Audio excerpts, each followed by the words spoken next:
জীবনের কষ্টগুলো সঠিকভাবে মোকাবেলা করতে পারলে তা আমাদের এমন একজন মানুষে পরিণত করে যে দুঃখের মধ্যেও শান্তি ও শক্তি খুঁজে পায়। এটাই কিন্তু চিরন্তন সত্যি একটা কথা। আসসালামু আলাইকুম, সবাই কেমন আছেন? আলহামদুলিল্লাহ আমি অনেক ভালো আছি।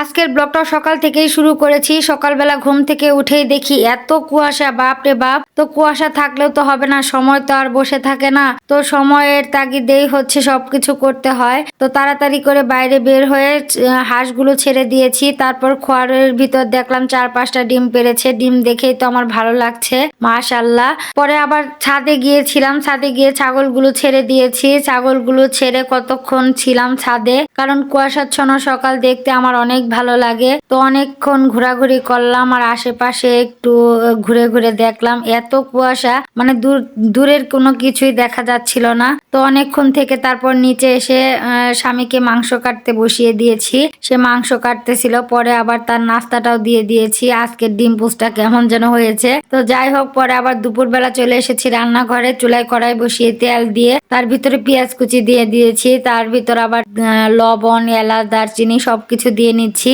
আমি হচ্ছে এখানে গরুর মাংস রান্না করব। তো সুন্দর করে পেঁয়াজটা ভেজে এর ভিতরে আদা রসুন বাটাও দিয়ে নিলাম। এখন একটু নাড়াচাড়া দিব, নাড়াচাড়া দিয়ে তারপর হচ্ছে গুঁড়া মশলাগুলো অ্যাড করব। আমি কিছুক্ষণ হচ্ছে মশলাটা কষিয়ে তারপর হচ্ছে মাংসটা দিব। তো আমি গুঁড়া মশলাগুলো দিয়ে একটু নাড়াচাড়া করে নিলাম। তারপর হচ্ছে সামান্য পানিও দিয়ে নিচ্ছি। আমার মেয়ে, আমি সবাই মিলে হচ্ছে আজকে রান্নাটা করছি, যে যেভাবে পারতেছে সাহায্য করতেছে। তো সুন্দর করে মশলা কষানো শেষ, এখন মাংসগুলো দিয়ে নিচ্ছি। তো মাংসগুলো দেওয়ার পরে একটু নাড়াচাড়া দিয়ে তারপর হচ্ছে কষাবো। তো অনেকক্ষণই কষাবো। কষানোর পর তারপর হচ্ছে আমি মাংসটা রাইস কুকারে দিয়ে দিব, যাতে একদম সুন্দরভাবে সিদ্ধ হয়ে যায়। তো মেয়েও একটু ভিডিও করতেছিল, কারণ মেয়েও যেহেতু ব্লগার। তো আমরা হচ্ছি ব্লগার ফ্যামিলি। তো এখানে হচ্ছে রোস্ট করার জন্য মুরগির মাংসগুলো দিয়ে দিলাম। এখন এপিট উপিট করে সুন্দর করে ভেজে নিব।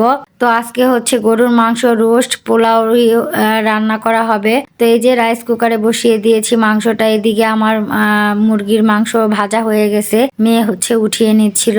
আসলে মেয়েরা সাহায্য করতে চাইলেও পারে না, কারণ সবারই বাচ্চা কাচ্চা আছে আর সবাই তো ছোট ছোট।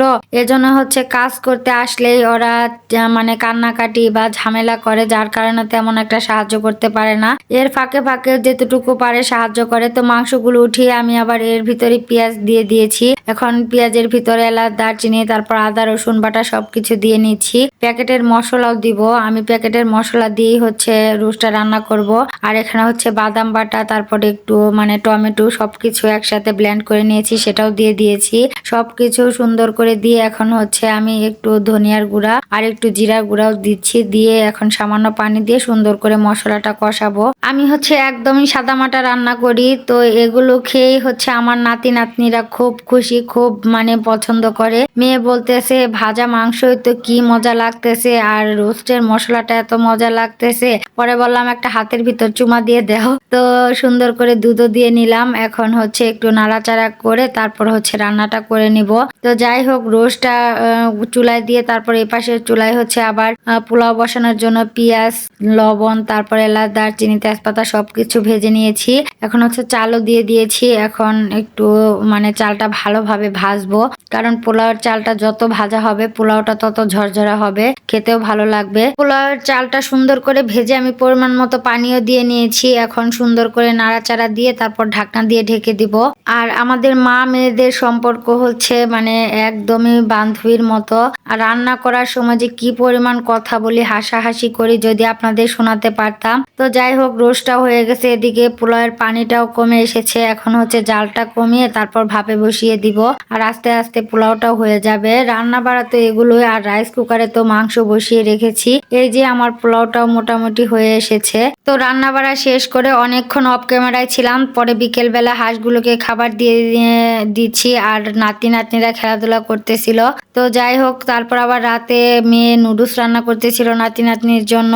আজকের ব্লগটা কেমন লাগলো অবশ্যই জানাবেন। আর যেহেতু নাতি নাতনিতে ঘর ভরা, একটু বয়সে সমস্যা হতে পারে, মানে শব্দ যেতে পারে, সবাই ক্ষমা সুন্দর দৃষ্টিতে দেখবেন। সবাই ভালো থাকবেন, সুস্থ থাকবেন। আল্লাহ হাফেজ।